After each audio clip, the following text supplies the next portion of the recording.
Bienvenue à ce rendez-vous éclairant.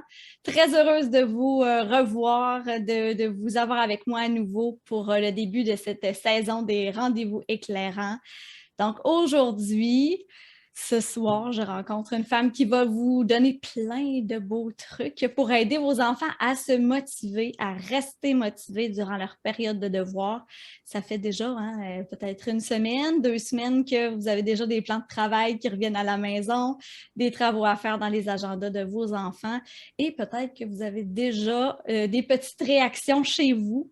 Donc, c'est de ça qu'on va discuter aujourd'hui. Donc, je reçois Vicky Drouin ce soir, qui est orthopédagogue et guide du monde scolaire. Salut, Vicky! Allô, allô Laurie, bonjour tout le monde. Ça me fait plaisir d'être là avec vous ce soir, puis de discuter des devoirs et des leçons, puis de tout ce qui vient avec ce mandat. Ah oui, je pense que là, on tombe sur un sujet qui est crunchy pour bien des familles.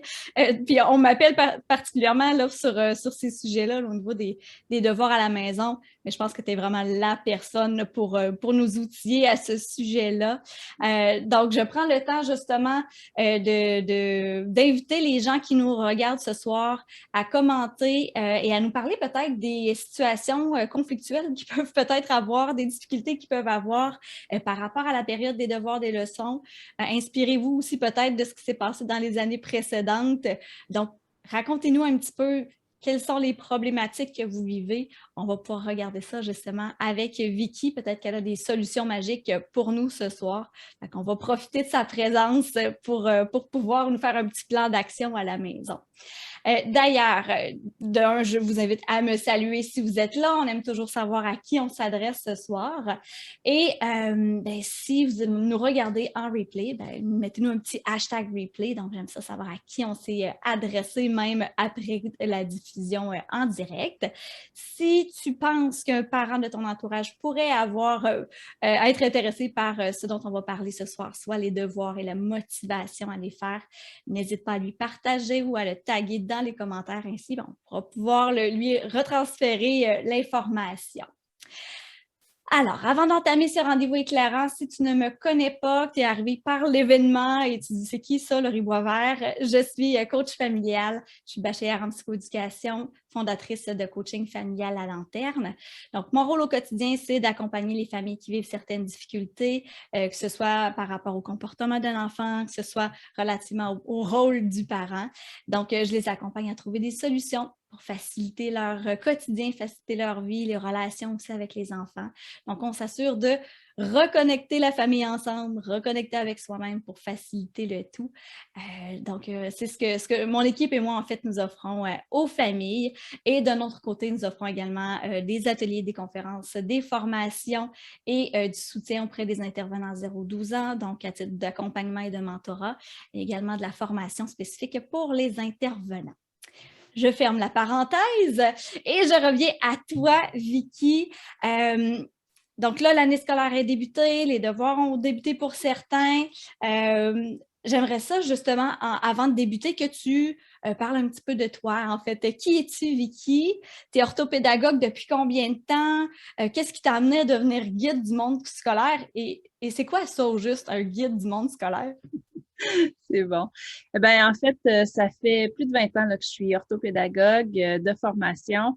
J'ai travaillé autant au niveau du primaire, du secondaire aussi, autant en classe, enseigné en classe, dans des classes de cheminement particulier, euh, aussi auprès des enfants du primaire, j'ai enseigné au primaire aussi. Ensuite, des suivis auprès des enfants en plus en individuel. Ça fait, j'ai eu j'ai eu un bureau privé d'orthopédagogie. Ben, j'ai toujours en fait un bureau privé d'orthopédagogie. Donc, ça fait plus de 10 ans que je suis orthopédagogue en pratique privée. Donc, encore là, ça m'a amené à travailler auprès de différentes clientèles, du préscolaire jusqu'au collégial, en fait.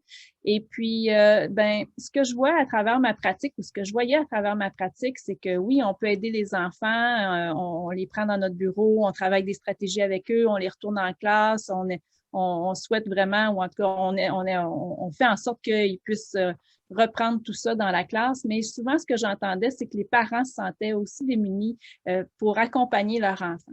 Alors, l'idée de devenir guide du monde scolaire, ça fait presque 2 ans là, que l'idée me trotte en tête. Puis là, dernièrement, j'ai décidé d'ouvrir un petit peu plus l'offre de service et puis d'offrir du soutien aux parents.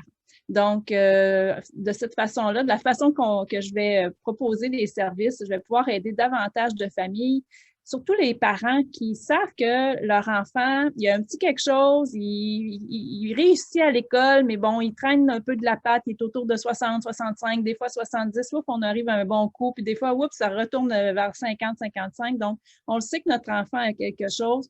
On est l'expert de notre enfant comme parent, donc on a, puis si on est un peu plus outillé, puis on connaît des stratégies, ben on est capable davantage de mettre ça de l'avant, puis d'aider, d'accompagner notre enfant à traverser ces défis-là. Puis, ben, guide du monde scolaire, c'est pas arrivé non plus, j'ai pas choisi le mot guide de façon banale, c'est que le logo de mon entreprise, c'est une montagne. Donc, moi, la vie, c'est un peu comme gravir une montagne. On monte, ça peut être difficile, des fois c'est ardu, puis là, on arrive au sommet, puis on a réussi à atteindre notre objectif. Puis on va redescendre la montagne, puis peut-être qu'on va remonter un autre. Donc, c'est ça la vie. C'est ça aussi la vie scolaire, le monde scolaire. Les enfants, ils ont des défis, ils ont des montagnes. Des fois, ils en ont des petites, des fois, ils en ont des plus grandes. Donc, de prendre le mot guide, pour moi, ça résonnait beaucoup, puis c'était très positif parce que je me sens plus comme quelqu'un qui va t'accompagner sur ton chemin, qui va un peu te montrer par où on pourrait passer parce qu'il peut y avoir différentes directions. Puis selon ce que tes forces, tes défis, toi comme parent, mais aussi les forces et les défis de ton enfant, bien, on va choisir une route ensemble, puis on va essayer d'arriver au sommet de cette montagne-là. Donc, c'est pour ça qu'un guide du monde scolaire, bien, on va débroussailler le chemin, mais on va arriver au sommet, peu importe ce qui va arriver. Puis des fois, ça peut être un peu plus lent, mais des fois, on va quand même y arriver. Donc, les petits pas font qu'on arrive à l'endroit où on veut aller. C'est ça le guide. C'est pour ça que je me nomme guide du monde scolaire. Quelle belle image, c'est vraiment parlant. Puis moi, je la connais un petit peu, Vicky. Ça fait aussi partie de tes intérêts, ça, d'aller gravir des montagnes. Oui, exactement. Donc, j'aime beaucoup faire de la randonnée. On dirait que c'est un sport qui me permet de me ressourcer, de me reconnecter aussi avec la nature, d'arrêter mon hamster dans ma tête parce qu'on dirait que dans la vie, là, en tout cas, moi, comme parent, comme professionnel, on a toujours quelque chose qui nous roule en tête. Mais quand je suis en randonnée ou quand j'arrive au sommet d'une montagne, c'est là où mon cerveau se met complètement à off, puis que j'arrive à savourer ce moment-là, à être calme, à être zen.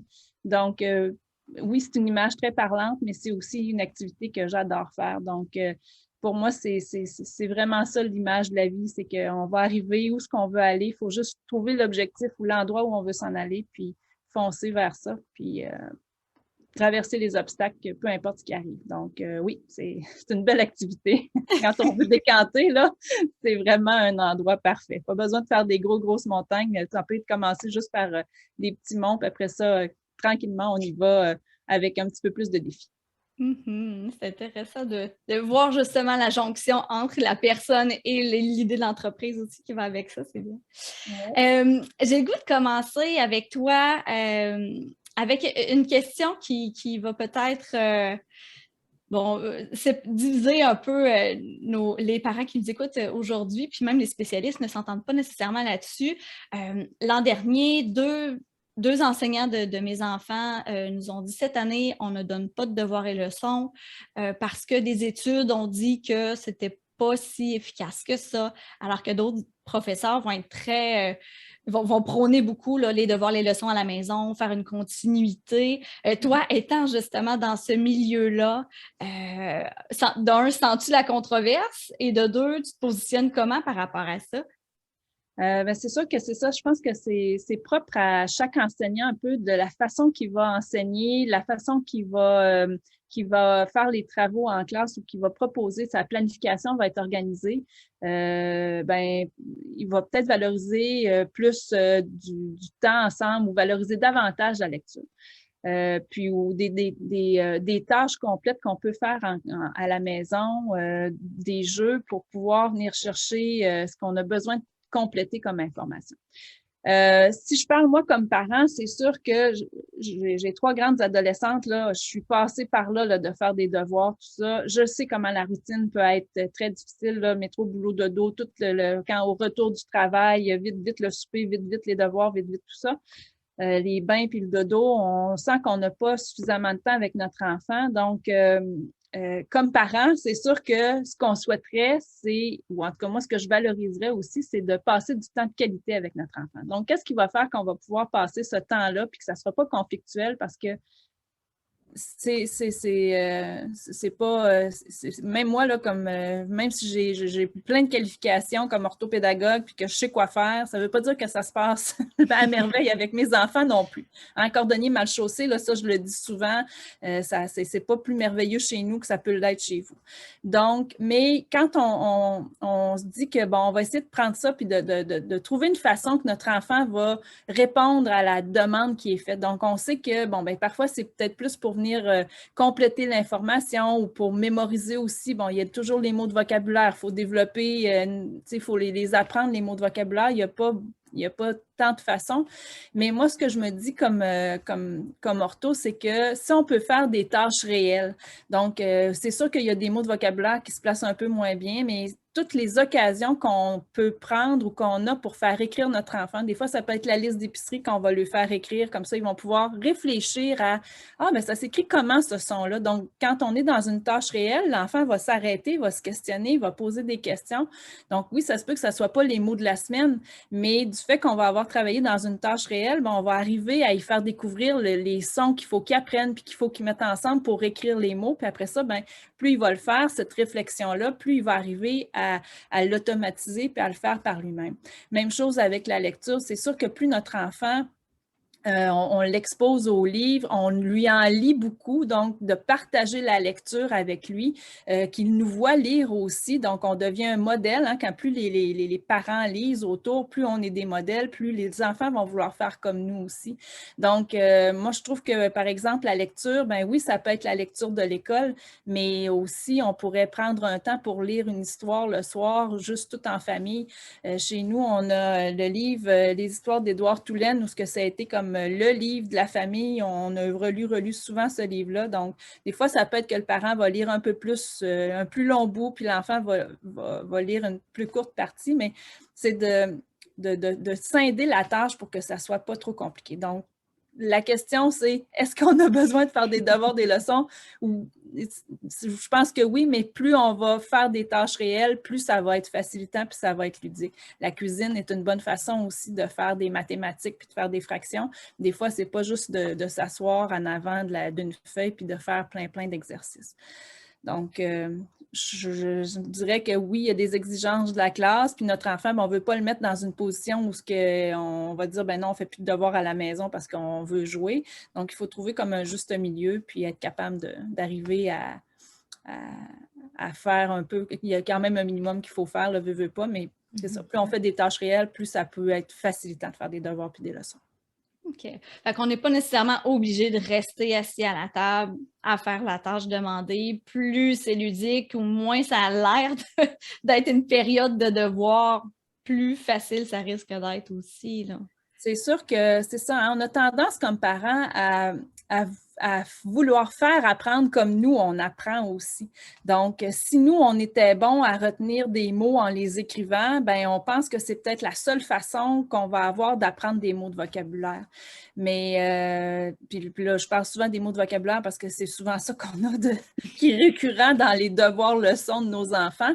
Mais c'est ça, de trouver, de faire apprendre les mots. Des fois, ça peut être d'acheter des crayons pour aller dans le bain quand ils sont plus petits. C'est sûr que là, quand ils sont en secondaire 1, ça passe un peu moins là, de s'asseoir à côté du bain, de faire écrire notre enfant dans le bain, mais bon, quand avec les plus petits, ça peut être une bonne façon aussi. Mais sinon, ça pourrait être à l'extérieur, en sautant sur les tuiles de la céramique de la cuisine. Ça peut être debout, peut-être aussi en dribblant dehors. Là, il fait encore beau à l'extérieur, ben on fait des dribbles, puis on fait apprendre nos mots de vocabulaire de cette façon-là. En même temps, c'est sûr que là, tu sais, des fois, on donne des stratégies, puis quand tu regardes dans ta routine de vie, c'est peut-être un petit peu plus difficile, mais d'essayer de trouver un moyen que l'enfant, il est pas, ça ne veut pas dire que parce que nous, on a appris à les écrivants que ça va être la meilleure façon. Donc, des fois, c'est de questionner notre enfant aussi, puis de dire, ben, tu sais, de le sortir complètement du cadre scolaire. chaque enfant, il a comme des forces, puis une façon d'apprendre. Ils vont avoir un intérêt. Je ne sais pas, là, par exemple, les noms d'auto, les marques d'auto. Il y a des enfants qui connaissent, ils voient juste un modèle, puis ils sont capables de retenir le nom de l'auto, le moteur qu'il y a là-dedans, tout ce qui vient avec la voiture. Mais alors, comment ils font pour mémoriser tous ces mots-là ou tous ces noms-là? Ben, c'est peut-être là-dessus qu'il faut aller questionner pour savoir, ben, hey, écoute, tu es vraiment bon pour retenir les noms d'auto. Comment tu fais pour les mettre dans ta mémoire? Puis cette façon-là de faire pour les autos, ben, peut-être qu'on peut le réutiliser pour les devoirs aussi, puis les leçons. Donc, c'est vraiment de leur apprendre à apprendre aux enfants, de questionner pour savoir, ben, ça, là, tu l'as, il est rentré dans ta mémoire. Tu sais, arrête de dire que tu n'es pas bon puis que tu n'es pas capable de mémoriser ou que tu n'es pas capable de faire. On va juste trouver où est-ce que tu es bon, qu'est-ce que tu fais pour être bon comme ça, puis on va le transposer à l'école. Donc, on pourrait avoir des pistes de travail de cette façon-là. S'assurer justement de bien comprendre sa façon de mémoriser, d'apprendre les choses, puis de voir aussi c'est quoi ses intérêts. Tu sais, si tu parles des voitures, un enfant a de l'intérêt sur les dinosaures, par exemple, ou peu importe, de vraiment s'attarder à ça pour pouvoir finalement passer la matière qu'il aurait eu à passer, mais de façon peut-être plus intéressante pour lui, là. Bien, c'est ça, c'est de voir un peu c'est quoi ces stratégies de base, parce que les enfants, là, avant qu'ils aillent à l'école à 5 ans, là, ils ont appris des tonnes de choses aussi, là, hein? Ils ont appris à marcher, ils ont appris à parler, ils ont appris à jouer, ils ont appris à manipuler plein de choses. Alors, ça, là, il n'y a pas eu un professeur en avant d'eux qui leur ont tout montré. Ils ont appris par une certaine façon. Est-ce que c'était plus en regardant? Est-ce que c'était en essayant, en faisant des essais-erreurs? Donc, cette période-là où ils ont appris une tonne de choses, bien, ça nous parle aussi, ça, puis ça peut nous aider justement à pister notre enfant, puis à voir, bon, ben OK, ben regarde, je pense que quand tu fais ça comme ça, tu le retiens comme il faut, la matière, puis tu retiens l'information comme il faut. Donc, si on le faisait pour l'école, qu'est-ce que tu en penses? On va l'essayer, puis on va se réajuster après ça. Donc, des fois, c'est d'essayer plusieurs façons, puis on ne va pas y arriver du premier coup, mais au moins, on va montrer à l'enfant que ben, on a l'intérêt qu'il apprenne, puis aussi, on veut l'aider à ce que ça soit plus facile pour lui, parce qu'il n'y a pas personne qui apprend quelque chose que c'est très facile, là. Ça demande de l'effort. Aller à l'école, ça demande de l'effort. Apprendre quelque chose de nouveau, ça demande de l'effort pour tout le monde. Donc, c'est juste de trouver qu'est-ce qui est le chemin le plus facile pour nous pour l'apprendre. Effectivement.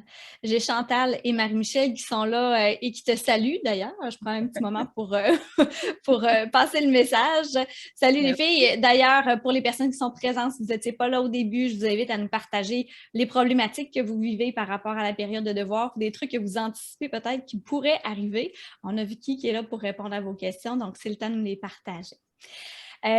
Justement, j'ai une question par rapport au fait d'accompagner l'enfant au devoir.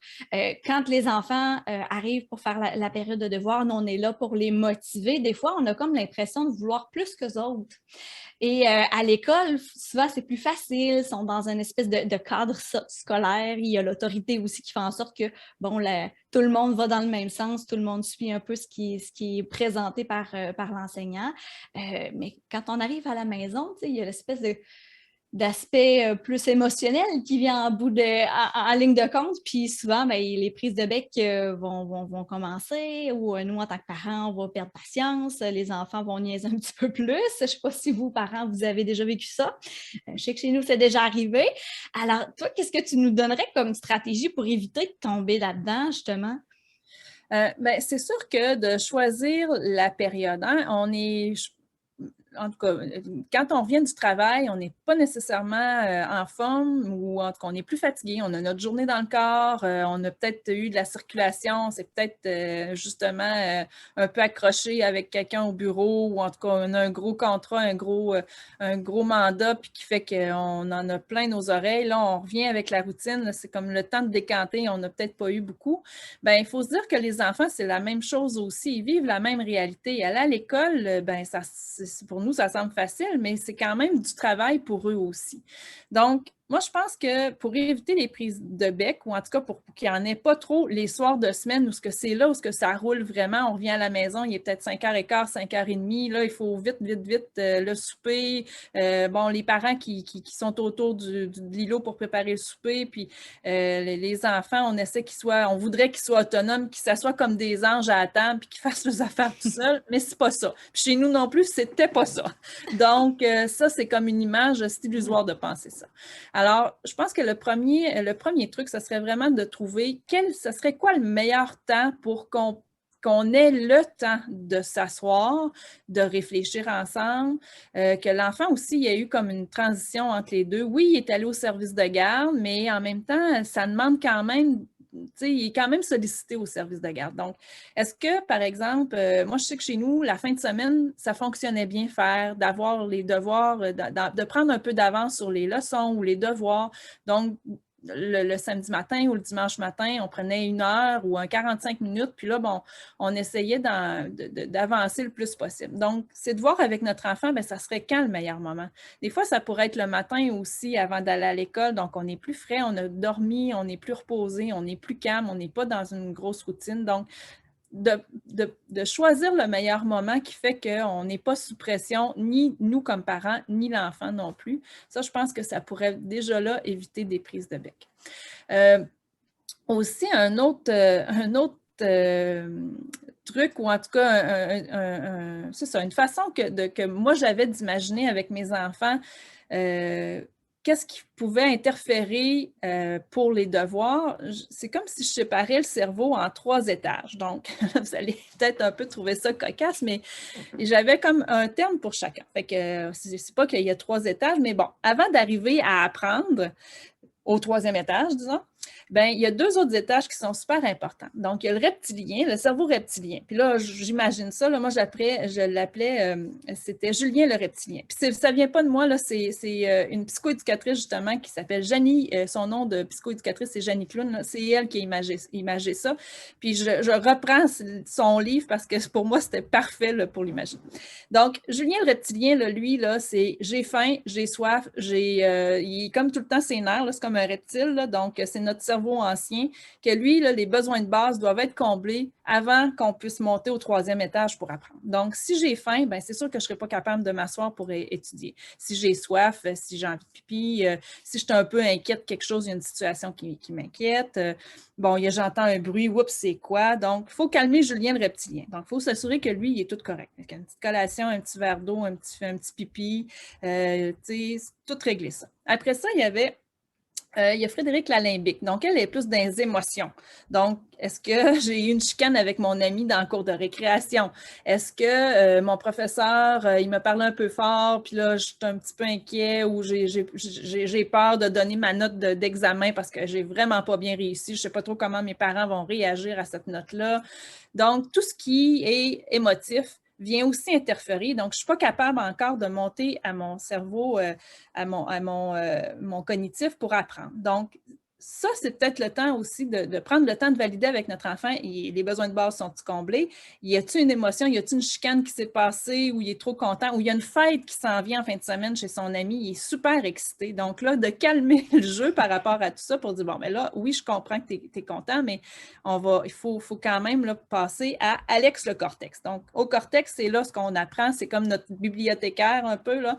Puis c'est là qu'il y a toutes les informations. Donc, c'est les 2 premiers étages, s'ils ne sont pas satisfait, ben, on n'est pas capable de monter au cortex, à Alex le cortex pour apprendre. Donc, ça aussi, c'est une autre façon. Donc, le bon moment, valider nos étages de cerveau, où est-ce qu'on est rendu dans notre étage de cerveau.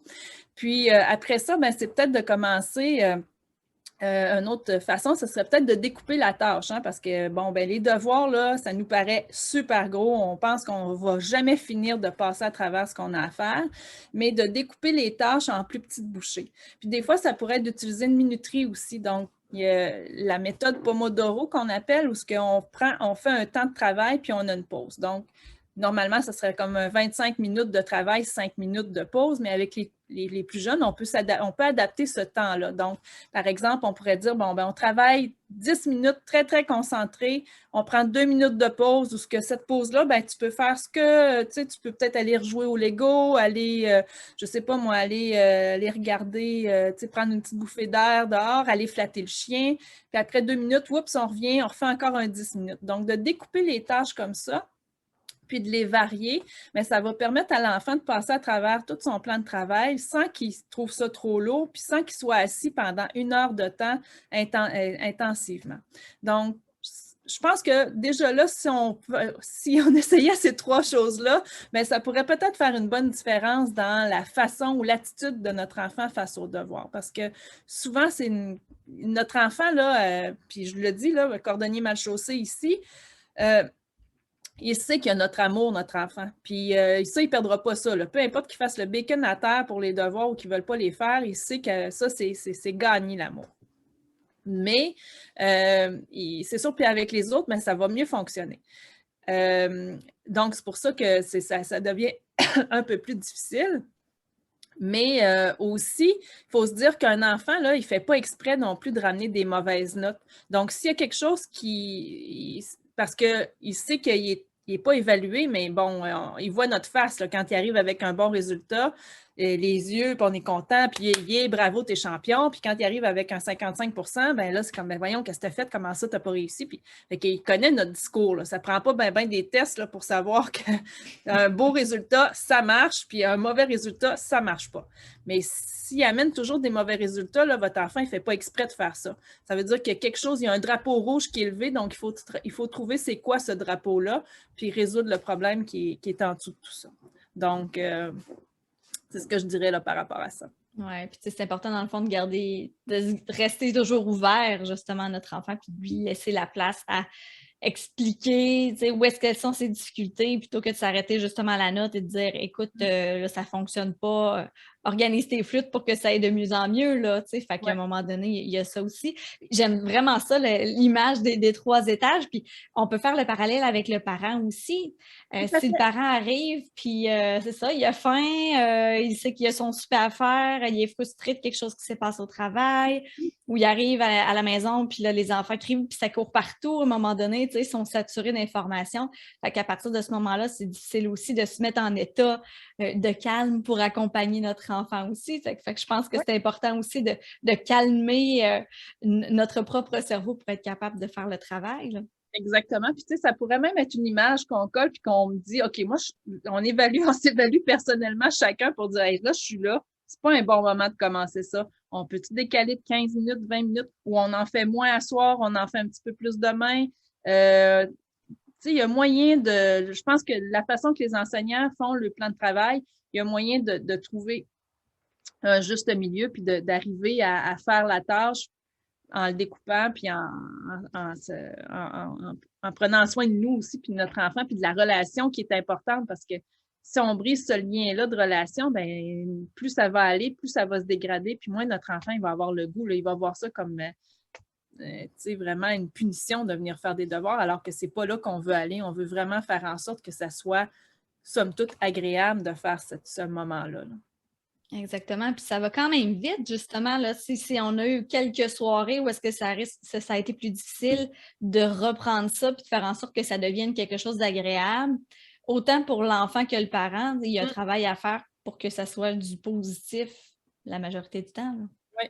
C'est pour ça que, en tout cas, moi, chez nous, la meilleure solution, c'était vraiment de faire un temps la fin de semaine. Tu sais, le matin, les enfants, ils ont eu le temps d'écouter des petits programmes ou le vidéo, où ils ont eu le temps d'un peu jouer. Fait que là, on met une minuterie sur la minuterie aussi parce qu'on gère pas bien le temps. Donc, des fois, comme parents, on se dit, ah, c'est pas si long que ça. Puis là, on se rend compte que, hey, mon Dieu Seigneur, là, j'en ai demandé beaucoup. Moi, je me souviens avec l'aîné, des fois, je pouvais passer 1 heure et quart la fin de semaine, mais je voyais pas le temps passer. Puis pour moi, ça faisait pas si longtemps que ça qu'on était assis. Mais elle, là, elle se tortillait sa chaise, puis là, elle voulait plus, puis elle voulait plus. Donc, des fois, là, c'est ça, c'est pour nous respecter le temps, mais aussi respecter notre enfant, de dire, écoute, on s'engage, on prend 45 minutes, on travaille, on découpe le travail, mais après 45 minutes, c'est tout, on ne prolonge pas, là, on prolonge pas nécessairement la période de devoir. C'est pour prendre de l'avance parce qu'on est plus calme, parce que justement, on est tous les deux à Alex le cortex. Donc là, ça va mieux rouler notre affaire. Mhm. Justement, l'accompagnement du parent auprès de l'enfant, à partir de quel moment notre enfant devrait être plus autonome pour faire nos devoirs? Jusqu'à quand il a encore besoin de nous? C'est difficile, cette question-là, parce que chaque enfant est assez différent. Moi, je connais des enfants que depuis la 3e année, ils font le devoir tout seuls, ils étudient tout seuls, puis ça fonctionne très bien. Il y en a d'autres qui ont besoin d'accompagnement jusqu'au secondaire 5. Donc, mais c'est sûr que ce qu'on vise toujours, c'est de l'autonomie le plus possible. Donc, justement, peut-être qu'une bonne idée, c'est que le fait qu'on découpe la tâche, ben, on peut se permettre justement de dire à notre enfant, bon, ben regarde, le prochain 10 minutes, je ne m'assois pas à côté de toi. Puis là, tu vas faire telle tâche dans ton plan de travail parce que je le sais que ça, tu es capable de le faire tout seul. Puis, quand le 10 minutes va être terminé ou le 15 minutes va être terminé, ben là, tu vas prendre ta petite pause. Puis après ça, je vais regarder avec toi ou tu sais, je vais regarder qu'est-ce que tu as fait. Mais je veux que tu aies fait peut-être 2 ou 3 numéros. Donc, de vraiment découper pour l'enfant puis de lui donner un objectif, ben c'est ça que je veux que tu fasses pendant ce 10 minutes-là. Donc, le but, c'est vraiment de les amener à être de plus en plus autonomes. C'est sûr aussi que tout ce qui est la planification, l'organisation, s'activer, tu sais, dans notre enfant, des fois, on a l'impression qu'on est le petit moteur en arrière de lui tout le temps puis qu'il faut toujours le pousser. Donc, ça, c'est en lien avec tout le développement de notre cerveau aussi, donc l'activation, comment il est capable de s'activer ou pas, ou de se freiner. Même des fois, il y en a qui vont trop vite, donc ils ne se freinent pas non plus.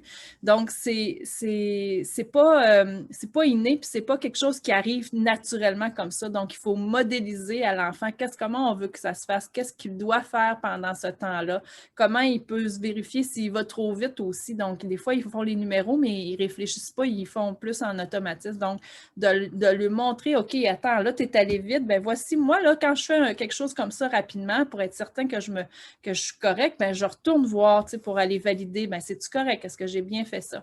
Même chose pour s'activer, tu sais, l'activation, des fois, c'est comme on voit ça vraiment trop gros, la tâche, fait que de dire, OK, là, je veux que tu fasses au moins un numéro. Après ça, ben viens me revoir ou viens, tu sais, pour le guider, mais développer l'autonomie aussi. Puis c'est sûr que je dirais que, mettons, au 3e cycle du primaire, donc 5e, 6e année, on pourrait commencer à penser que notre enfant serait capable de faire une partie des devoirs tout seul ou en tout cas du moins certaines tâches où il y aurait moins besoin d'accompagnement. Tout ce qui est l'étude, c'est sûr que souvent les enfants, ça, ils aiment ça, faire cette partie-là avec nous parce qu'on est capable de les questionner, de se revalider aussi, de les aider à mémoriser. Donc, mais il y en a d'autres qui aiment ça étudier tout seul aussi. Donc, je dirais que ça dépend vraiment de notre enfant, puis comment il est autonome face à tout ça, est-ce qu'il est capable d'en faire ou pas. C'est ça, on veut les amener à être de plus en plus autonomes. Rendu au secondaire, je dirais que c'est peut-être là qu'on veut commencer aussi à les laisser prendre un petit peu plus de place pour s'organiser par eux-mêmes.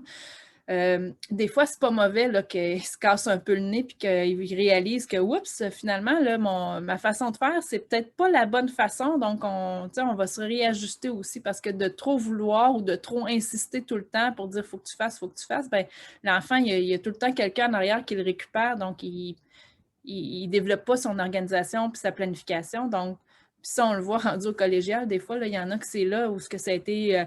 Ils ont été vraiment très accompagnés ou très encadrés au secondaire, où il y avait vraiment beaucoup, beaucoup de facilité. Puis ils ne faisaient pas de devoirs, pas de leçons, puis ils arrivent au collégial, puis oups, là, tout à coup, ça devient vraiment très, très difficile, où ce que là, il y a trop de travaux, puis ils sont justement pas habiles ils n'ont pas développé de stratégie de planification puis d'organisation. Donc, l'idée, c'est de modéliser tout ça, de leur montrer comment on peut faire ou de leur amener de les faire réfléchir à trouver des solutions par eux-mêmes, puis ils vont essayer ces solutions-là, puis après ça, ben, ils vont pouvoir faire par eux-mêmes aussi. Fait que ça s'apprend graduellement au fil des années. Oui. Puis plus ils vont le faire, plus ils vont devenir habiles aussi, puis éventuellement. Donc, c'est pas nécessairement, c'est quelque chose que j'ai entendu régulièrement de dire, il faut que mon enfant soit prêt pour le secondaire. C'est comme si de passer du primaire au secondaire, c'était tellement une grosse étape qu'à partir de ce moment-là, il devrait être totalement autonome, il devrait être toujours prêt pour faire tout seul. Mais c'est pas nécessairement le cas, là. Non, puis moi, des fois, j'aime beaucoup ça, dire aux parents, pensez à toutes les étapes que ça demande ou que ça exige pour faire une tâche. Moi, j'ai animé beaucoup d'ateliers passe-partout, entre autres, puis je leur disais, Pensez-y, là, quand on a appris, mettons, juste à manger tout seul, toutes les étapes que ça requiert pour amener la fameuse cuillère dans la bouche. Donc, c'est un peu, tous les apprentissages, c'est comme ça. Si on le découpe, si on regarde l'apprentissage en macro, là, donc tout ce qu'on, mettons, lire, ben, lire, ça implique beaucoup de choses, beaucoup de processus. Donc, quand on découpe chacun des processus, chacune des étapes qu'il faudrait faire, c'est là qu'on réalise que, oups, OK, ceux-là, ils maîtrisent bien, mais oups, là, rendu là, on a une étape parce que là, ils ne maîtrisent pas, puis il y a besoin d'accompagnement, il y a besoin d'être modélisé. Donc, c'est de toujours avoir ça en tête, de dire, OK, ben, je veux qu'il s'en aille je veux qu'il soit très autonome, mais avant d'être autonome, il faut que je lui montre comment faire parce qu'il y en a que c'est facile, qu'ils le font tout seul, mais il y en a d'autres que c'est pas facile. Donc, de montrer comment on fait pour être autonome, qu'est-ce que je veux que tu fasses, puis c'est de le découper pour eux, ça aide vraiment. Puis un autre aspect par rapport à ça, c'est sûr que tantôt on parlait des résultats scolaires. Moi, là, mes enfants, j'ai toujours dit on a des bons puis des moins bons, des moins bonnes journées. Donc, ça se peut bien qu'une journée, un examen, on n'était pas à Alex Cortex, comme tantôt, on n'était pas au 3e étage, on était peut-être au 1er puis au 2e étage. Donc, l'examen, il n'a pas très bien fonctionné. On n'a pas un bon résultat. Peut-être qu'on a travaillé ou pas assez. Bon, bref. Moi, quand les enfants y revenaient à la maison, j'ai toujours eu comme discours de dire, bon, ben OK, tu as telle note aujourd'hui, de quoi tu es le plus fier de toi, puis qu'est-ce que tu aurais pu pour faire mieux la prochaine fois? Puis, tu sais, mon discours, c'était pas de pointer qu'est-ce qu'ils n'avaient pas fait, puis comment ça, puis de chicaner autour de la note. Puis ça, les enfants, ils m'ont toujours dit, tu sais, maman, là, c'est vraiment, il n'y a vraiment pas beaucoup de parents qui font ça comme toi, de pas juste se centrer sur la note, mais plutôt de dire, OK, qu'est-ce que je peux faire mieux la prochaine fois? Puis, tu sais, autant, puis c'est ça, il y a des enfants qui ont tellement la crainte de ramener des résultats scolaires parce qu'ils savent qu'ils vont décevoir leur enfant. Donc, de le travailler en disant, ben qu'est-ce qu'on peut faire mieux? Comment on peut s'améliorer? C'est quoi que tu aurais pu faire pour préparer le prochain examen, par exemple? Qu'est-ce que tu n'as pas fait? Qu'est-ce que tu réalises que tu n'as pas fait ou que tu as bien fait puis que tu peux refaire la prochaine fois aussi? Donc, de travailler sur le processus puis la résolution du problème selon le résultat qu'on a eu. Puis des fois, c'est un bon résultat, puis là, les enfants vont dire « Ah, ben c'est de la chance. » Non, non, non, c'est pas de la chance si tu as eu un bon résultat. C'est parce qu'il y a quelque chose qui s'est passé que tu as réussi à garder la matière dans ta tête. Donc, d'aller trouver c'est quoi qui fait qu'on a gardé ça en tête. Fait que la note, là, c'est pas tout. C'est pas ça qui va faire que l'enfant, il va s'accomplir totalement. L'école, c'est une partie de ce que peut être un enfant, mais il y a bien d'autres sphères qu'il faut travailler autour de ça. Donc, des fois, on est peut-être un peu trop centré sur le résultat scolaire pour évaluer notre enfant. Oui, puis tout le travail qu'il a mis derrière les apprentissages, ça ne veut pas dire que la note va être représentative de tous les efforts qu'il a fait, des devoirs ou de la révision qu'il a fait à la maison. Parfois, c'est juste une question de stress. Donc, c'était une mauvaise journée où il y avait de la fatigue, il y avait un ami à côté qui faisait bien du bruit avec sa chaise, puis ça l'a déconcentré, tout ça. Ça rentre en ligne de compte aussi. Puis, c'est vrai que notre enfant, c'est pas les notes de notre enfant vont venir nous affecter. Il veut pas, quand on va avoir le bulletin, puis là, on voit ça, on peut ressentir nous-mêmes l'échec quand notre enfant est en échec, là. Oui, tout à fait. C'est comme si, en tout cas, moi, c'est comme ça que je le vivais aussi. C'est comme si moi, je recevais mon bulletin de parent quand je recevais le bulletin de mon enfant, mais c'est pas ça, là. C'est pas nous qui est évalué sur le bulletin ou sur le résultat de notre enfant. Puis ça se peut que notre enfant y ait des résultats de 75 puis qu'on ait travaillé de façon acharnée, mais c'est ça, ces résultats. Donc, c'est pas nécessairement que sur ça qu'il faut mettre notre attention puis porter notre attention.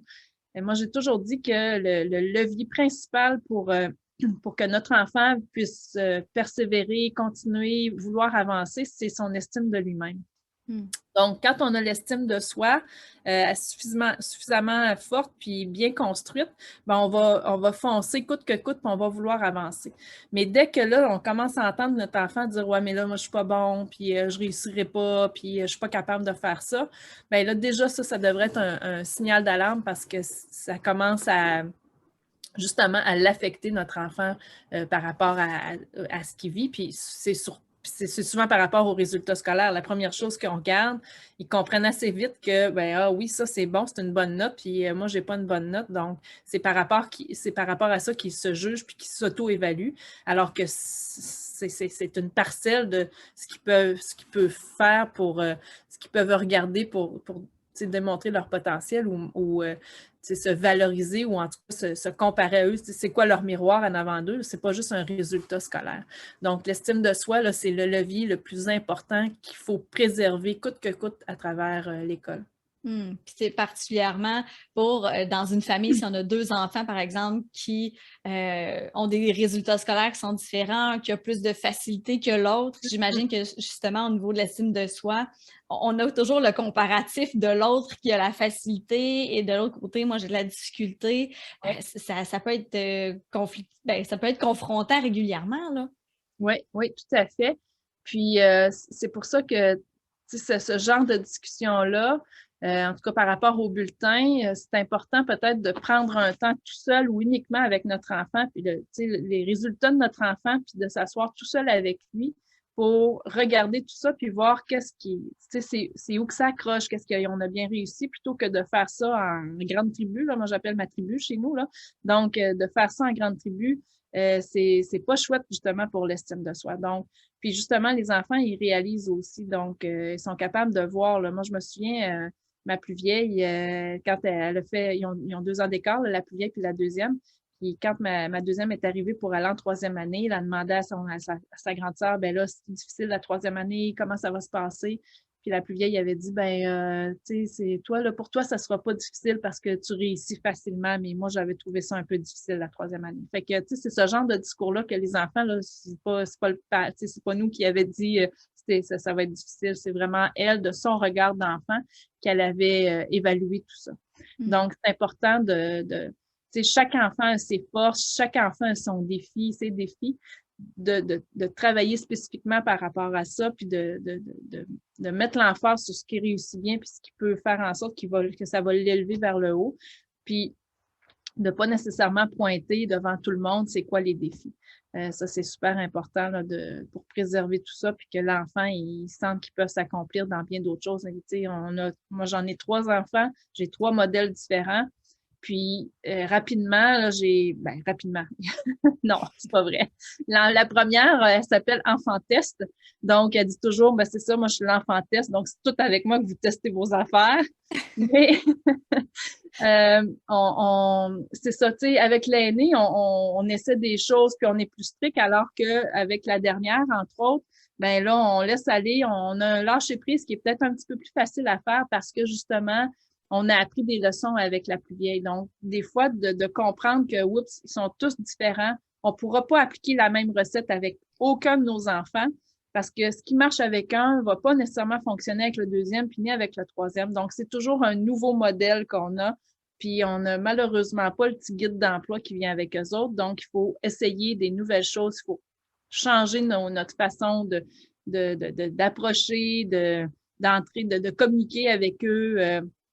Aussi, tout ce qui est justement par rapport aux devoirs leçons, ben peut-être qu'avec un, c'est les écrire, les mots de vocabulaire, puis avec l'autre, ça va être des chanter, puis l'autre, ça va être des sauter sur les cases de la tuile. Donc, il faut vraiment être capable de varier, d'être flexible dans notre approche éducative avec les enfants.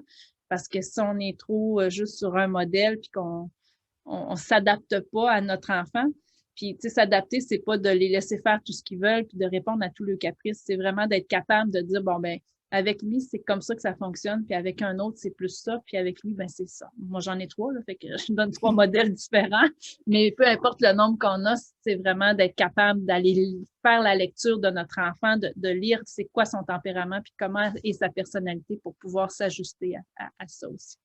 Oui, puis ça demande de la créativité, hein. Moi, des trucs que les parents me disent souvent, c'est j'en ai pas d'idée, je suis pas créatif, moi, ça fait pas partie de moi, mettons, de rendre ça plaisant. Tu sais.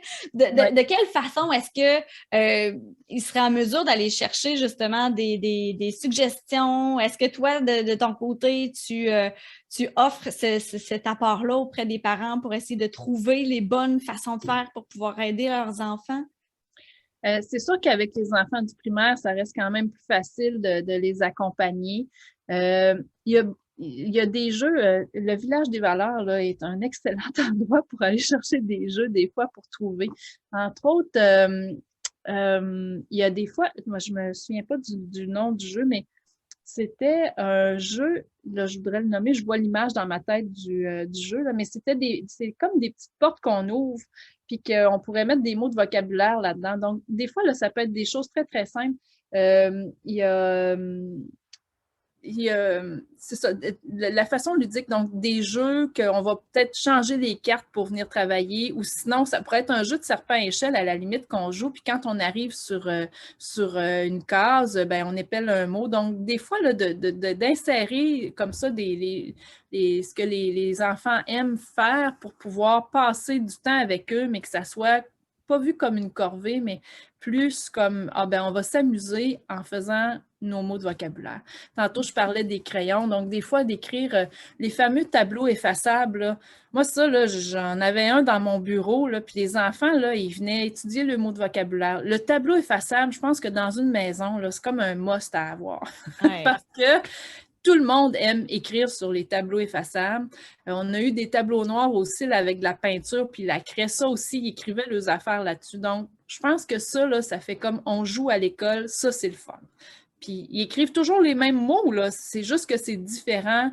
Donc, des fois, d'écrire dans la fenêtre de la porte patio, il y a des crayons effaçables, on peut prendre ça aussi. Écrire dans du sable, là, c'est sûr que ça fait peut-être un peu plus de dégâts, mais bon, ça peut être une façon de faire qui va être intéressante, qui va être différente aussi. Puis peut-être que c'est pas de le faire à tous les soirs, mais ça pourrait être un soir par semaine, on fait ça un petit peu plus ludique. Puis les autres soirs, ben, on le fait un peu plus traditionnel. Les fameuses lettres aussi qu'on bouge, ça aussi, ça peut être une bonne façon.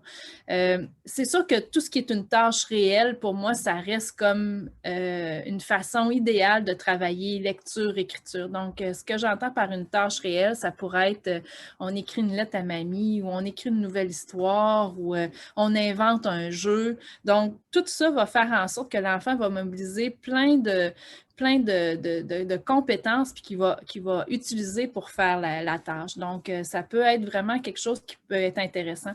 La lecture, la même chose, ben, on va sortir un nouveau jeu, ben, viens, on va lire le mode d'emploi ensemble. Donc, on travaille la lecture à ce moment-là, mais ce n'est pas dans le cahier d'école, puis ce n'est pas dans le petit livre que l'enseignante a choisi parce que c'est ce livre-là qu'il faudrait lire. Donc, toutes les situations de la vie quotidienne où on peut travailler l'écriture, la lecture, les mathématiques, toute la logique mathématique, ça reste que ça serait comme ça qui serait l'idéal d'apprendre finalement. Donc, sauter sur toutes les occasions. Des fois, là, on cherche de midi à 14 heures pour trouver une idée géniale, mais l'affaire la plus simple va faire que ça va fonctionner. Puis, questionner votre enfant aussi, là, c'est lui aussi qui peut nous apporter des idées, dire eh ben moi, ça, j'aimerais ça, ou j'ai vu ça à telle place, ou j'ai entendu mon ami qui fait ça chez eux, on peut-tu l'essayer? Ben oui, pourquoi pas, on va l'essayer. Tu sais, peut-être que justement, le samedi matin, c'est peut-être plus propice à faire quelque chose de peu plus ludique.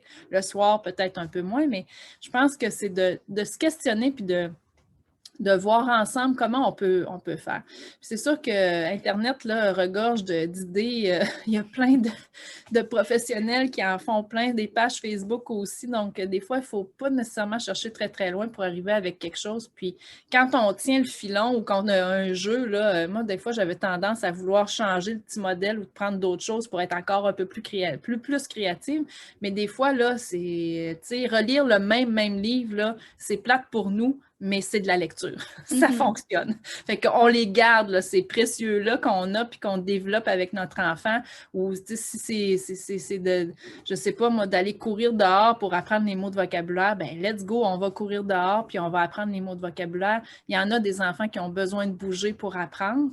Puis, il faut juste trouver la façon de faire. Puis après ça, ben, on se colle à ça, puis on y va. Là. Fait que, des fois, ça pourrait être d'enregistrer les tables de multiplication. Donc, il réécoute ça. Fait que je pense qu'il y a moyen d'échanger avec notre enfant puis de trouver la façon qui lui convient à lui, mais peut-être qu'elle ne conviendra pas à son frère ou à sa sœur. Donc, ça, avec l'autre enfant, ça va être de trouver qu'est-ce qui fonctionne le mieux.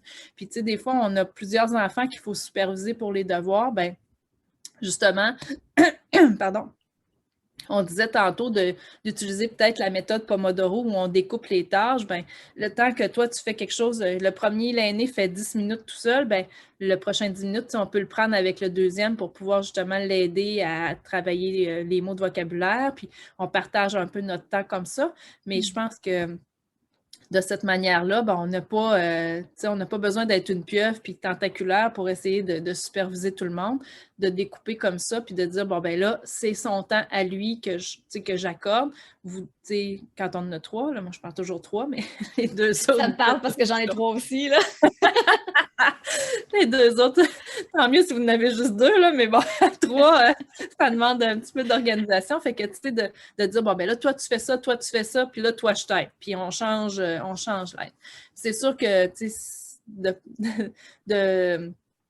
de partager la tâche avec le conjoint ou la conjointe, ben ça aussi, ça devient aidant parce que des fois, on dirait il y a un parent qui lead l'affaire pour les devoirs puis les leçons, puis l'autre fait autre chose, mais je pense que ça aussi, comme parent, c'est de dire, ben tu sais, ça n'a pas toujours à être moi d'être en guerre pour les devoirs leçons. Peux-tu partager ce combat-là à deux, puis de s'épauler, puis peut-être que, tu sais, papa ou maman, il y en a un des deux qui est meilleur pour les mathématiques, bien là, toi, tu prends le volet mathématiques, puis moi, je vais prendre plus le français. Donc, de regarder ensemble en duo, hein, parce que on est souvent un duo, ben de partager ça. Puis sinon, ben c'est ça. Si on est en solo, ben c'est de voir un peu, là, c'est sûr que ça va requérir que l'enfant ou les enfants soient peut-être un petit peu plus autonomes parce qu'on ne peut pas donner de la tête partout. Donc, il faut être un petit peu plus stratégique, je dirais, dans la façon d'organiser les devoirs leçons. Ouais, puis quand on a des plus vieux, on peut toujours leur demander aussi de s'occuper des plus jeunes. C'est très valorisant aussi, tu sais, de faire pratiquer ou de donner une petite dictée à son frère ou à sa sœur. Des fois, ça peut nous donner un coup de main aussi, puis en occuper deux pendant qu'on s'occupe d'un autre. Là, on parle des familles qui sont plus grandes, mais je pense que ça peut toujours être intéressant aussi, là. Tout à fait. Merci, Vicky. On arrive à la fin de notre rencontre. Ça passe vite. On a tellement de belles affaires à discuter. Puis sérieusement, c'est très concret ce que tu es en train de nous dire, des choses qui sont facilement applicables. Je te remercie beaucoup pour ça. On a Sandra Martel aussi qui était là, qui disait qu'elle trouvait très intéressante. Elle trouvait ça très éclairant, très détaillé. Fait qu'elle a bien apprécié. Donc, comme on arrive à la fin, moi, je t'inviterais justement à nous partager justement où est-ce qu'on peut aller te retrouver sur les réseaux sociaux, site Internet. Ben, le guide du monde scolaire, en fait, comme guide du monde scolaire, c'est facile, c'est vickydrouin.com, c'est le site Internet où vous allez trouver les nouvelles informations. Donc, les capsules sont à venir pour de la formation auprès des parents. Donc, c'est en travail, là, je suis en train de construire tout ça. Donc, d'essayer, mon défi, c'est de répondre. J'ai beaucoup de choses en tête, puis c'est de trouver la meilleure façon de répondre, ou en tout cas de trouver un angle pour répondre à tout ça, puis de donner suffisamment, en tout cas le point de départ, c'est comme, je vois ça un peu comme une montagne, justement, là, ben, ça serait quoi la base de ma montagne, puis après ça, de monter tout ça. Donc, je suis là-dedans, mais il y a des capsules, il y aura des capsules gratuites aussi. Sinon, sur Instagram, ça aussi, c'est comme guide du monde scolaire, là, c'est tout en branle, donc on dirait que ça va faire une explosion, puis que tout va sortir en même temps. Mais sur Instagram, vous avez des petites choses aussi qui vont être déposées, ou des capsules, ou des petits textes, des petites choses qui font réfléchir. Puis, je suis en train de travailler aussi à développer un podcast ou un balado qui va s'appeler Rando avec une ortho. Donc, ça aussi, c'est en branle. Donc, je pense qu'il faut juste être un petit peu patient, mais ça va valoir le coup quand tout va être sorti. Parce que c'est ça, mon objectif, c'est vraiment d'accompagner les parents. Évidemment, c'est souvent les mères qui sont mandatées pour porter le chapeau de l'enseignante à la maison, je dirais. Donc, c'est vraiment plus à elles que je m'adresse, mais je suis fine aussi avec les papas là, qui s'occupent de leur enfant pour le scolaire. Mais je dirais que la grande majorité, ce sont des mères qui demandent de l'aide ou qui veulent être un peu plus outillées pour accompagner leur enfant parce que, comme je disais, on le sait quand notre enfant va bien à l'école, puis quand ça va pas bien, on a les antennes assez allumées pour savoir que, oups, là, il se passe quelque chose. Puis malheureusement, la façon que le système scolaire est organisé. Ce n'est pas un manque de volonté, mais c'est un manque de ressources sur le terrain. Donc, les enfants qui ont des difficultés puis qui sont comme ça passe pas, ça passe pas, ben ils sont souvent, ils vont être aidés en classe, dans la classe par l'enseignante. Elle va tout faire ce qu'elle peut pour pouvoir l'aider. Mais souvent, c'est un petit coup de pouce un petit peu plus personnalisé que ces enfants-là auraient besoin. Puis c'est ce qu'il n'y a pas nécessairement à l'école. Donc, si on s'attend que l'école prenne en charge ce coup de pouce-là, bien, c'est fort possible qu'ils ne viennent pas ou en tout cas qu'ils viennent trop tard puis que là, les difficultés soient accumulées. Alors, si comme parent, je le sais, je le vois, je vois les drapeaux se lever, mais que là, je manque d'outils, parce que je me dis, ben là, c'est pas ma compétence, puis je sais pas quoi faire, ben moi, mon défi actuellement, ou en tout cas, ce que je veux atteindre comme mission, comme objectif, c'est de justement vous donner ces outils-là pour faire en sorte que vous allez être capable d'accompagner encore votre enfant un petit bout, puis que lui va être content, puis que vous allez être content, puis que vous allez atteindre le sommet de votre montagne. Donc, c'est ça mon nouveau mandat.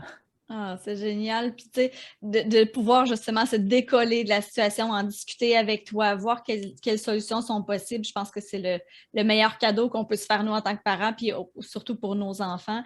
Mais veut pas. Tantôt, on parlait de relation avec notre enfant. Si on sent justement que ça commence à être plus compliqué, que, bon, on est toujours en train de se chicaner par rapport à la période des devoirs, puis qu'on a mis des trucs en application que ça ne fonctionne pas, je pense que tu es une bonne personne, une bonne référence, là, justement, pour pouvoir faciliter le tout, là. En tout cas, j'ai au moins une chose là, que je pourrais vous dire que ça pourrait fonctionner. Donc, des fois, c'est juste un plus un qu'on va faire, puis qui va faire toute une différence, puis que c'est simple. Pour moi, dans ma tête, à moi, c'est comme, ben, c'est ça, c'est facile à régler, mais comme parent, on le voit pas ou on le voit pas sur cet œil-là. Donc, des fois, ça prend pas un grand changement pour que ça amène toute une différence dans la dynamique de notre enfant puis dans ce que lui croit qui est possible aussi. Donc, voilà. Super. Alors, Vicky, je vais t'inviter, une fois que le live sera terminé, à mettre justement les liens pour te suivre. Donc, parents, restez à l'affût, en fond, de tout ce qui va sortir sur le site Internet, sur le Instagram de Vicky. Merci, Vicky, d'avoir été là. Merci de tes précieux conseils. Ben, ça me fait vraiment plaisir. Merci à toi, Laurie, de m'avoir invité à la lanterne. C'est vraiment une chouette mission, toi aussi, que tu as. Fait que, puis on est très, c'est très, voyons, pas comme, ben, c'est pas commun, mais c'est très connexe, là, notre travail. Alors, vraiment, là, on a les mêmes, tu sais, c'est ça, on travaille tous pour la même cause, là, d'aider les enfants puis les parents. Donc, chacun notre univers, mais ça s'imbrique très bien là, dans ton travail à toi puis dans moi, qu'est-ce que je fais. Alors, merci de m'avoir invité. Ça m'a fait vraiment plaisir de découvrir, de découvrir les parents puis c'est ça, là, que le message passe sur des petites graines qu'on sème. On voit jamais qu'est-ce qui va sortir au bout de ce qu'on sème, mais c'est ça. Dans chacun de notre travail, là, je pense que on peut s'attendre à ce qu'il y ait des choses qui fleurissent puis qu'on aura contribué un petit peu à tout ça. Tout à fait. C'est notre mission de vie. C'est ce qui fait en sorte qu'on se lève chaque matin pour pouvoir éclairer la vie de chacun des parents qui nous entourent. Ouais, alors, merci à toi, Vicky, encore une fois. Merci à vous, chers parents, d'avoir été présents à ce rendez-vous éclairant. N'hésitez pas, justement, si vous nous avez écouté en replay, à commenter, à nous parler de ce que vous avez apprécié de ce rendez-vous éclairant-ci. Toutefois, il y a des éléments dont on n'a pas parlé durant ce rendez-vous éclairant et dont vous auriez aimé avoir des suggestions, des réponses de la part de Vicky. Mais n'hésitez pas, on va consulter les commentaires puis on vous répondra par la suite. Alors, sur ce, ben, je vous souhaite une belle fin de soirée puis je vous donne un rendez-vous pour un prochain rendez-vous éclairant, le mois prochain. Salut! Merci. Bye!